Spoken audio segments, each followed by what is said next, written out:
नमस्कार सखी लोगन, आप सब लोगन का भोजपुरी सखी रेसिपी में बहुत बहुत स्वागत बा। तो सबसे पहले तो आप सभी माता बहन लोगन के करवा चौथ का हार्दिक शुभकामना। और आज की वीडियो में हम लोग देखल जाए कि सास की थाली में कौन कौन सा सामग्री होले, और यदि जेकरे पास सास ना होली, जेकर सास ना रहेनी, तो ऊ ई थाली का करी।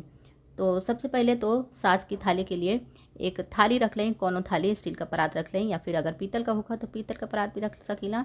और स्टील की थाली में सबसे पहले यहाँ पर हम चूड़ी रख ले हैं। चूड़ी लाल रंग का ले हैं। चूड़ी जो है सुहाग का प्रतीक होला, तो सबसे पहले चूड़ी रख दें। यहाँ पर बिंदी भी लाल रंग का है, कैसे कि साड़ी लाल रंग का है, इसीलिए चूड़ी और बिंदी दोनों लाल रंग का है, या फिर जो आपका सास लगाओ तो। और यहाँ पर आलता है पैर में लगाए वाला, और ये सिंदूर है, तो सिंदूर हम पीला वाला देला, कैसे कि हमारे सासू माँ पीला वाला सिंदूर इस्तेमाल करेनी। आपको सासू माँ जौन लगाओ तो उस हिसाब से आप दे सकीला। और यहाँ पर दूसरे नेल पॉलिश है, तो नेल पॉलिश हमारे सासू माँ लगावे नहीं ना, और ना ही लिपस्टिक लगावे नहीं, लेकिन ये सब सुहाग का प्रतीक मानल जाला, इसीलिए थाली में रखल जाला। और सबसे अच्छी बात होले कि सासू माँ इस्तेमाल ना करेनी, अपने बिटिया के दे देनी, तो उनका बिटिया लिपस्टिक और आलता तो लगेबे करेनी, तो इसीलिए हम दे देला। और अपने सामर्थ्य के अनुसार यहाँ पर हम चांदी का बिछिया रख लें, आप चाहें तो चांदी का पायल भी रख सकीला। और यहाँ पर एक साड़ी है, तो साड़ी भी आप अपने सासू माँ के पसंद के अनुसार दें, या फिर जौन आपके सामर्थ्य के अनुसार होगा उस हिसाब से साड़ी दे सकीला। तो यहाँ पर लाल कलर का साड़ी डालिए, और ऊपर कुछ दक्षिणा रख दें अपने सामर्थ्य के अनुसार, जितना आपके पास सामर्थ्य होगा।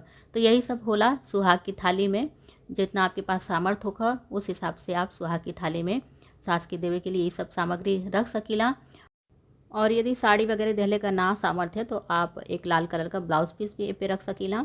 और ये सब थाली पूजा समाप्त भइले के बाद, चंद्रमा के अर्घ देले के बाद, अपनी सासू माँ के कुछ उनकी पसंद का मिठाई और फल रख के प्रसाद के रूप में, और यहाँ पर अगर सामर्थ्य हो तो थोड़ा सा सूखा मेवा भी रख दें ये थाली में। और ये सब रखला के बाद प्रेम पूर्वक उनसे अखंड सौभाग्यवती का आशीर्वाद लें, और उनके प्रेम पूर्वक ये थाली दे दें। और उम्मीद है कि आज का वीडियो आप लोगों के अपनी भाषा भोजपुरी में पसंद आई हुई। यदि ये वीडियो आप लोगों के थोड़ा सा भी अपनी भाषा भोजपुरी में पसंद आवती है, तो वीडियो के लाइक शेयर कमेंट कर देवल करें। और यदि चैनल पर नया है, हमारा और भी वीडियो अपनी भाषा भोजपुरी में देखना चाहते हैं, तो भोजपुरी सखी रेसिपी के सब्सक्राइब कर लें। हम आप लोगों से मिलते हैं फिर किसी अगली नई वीडियो के साथ, तब तक के लिए नमस्कार।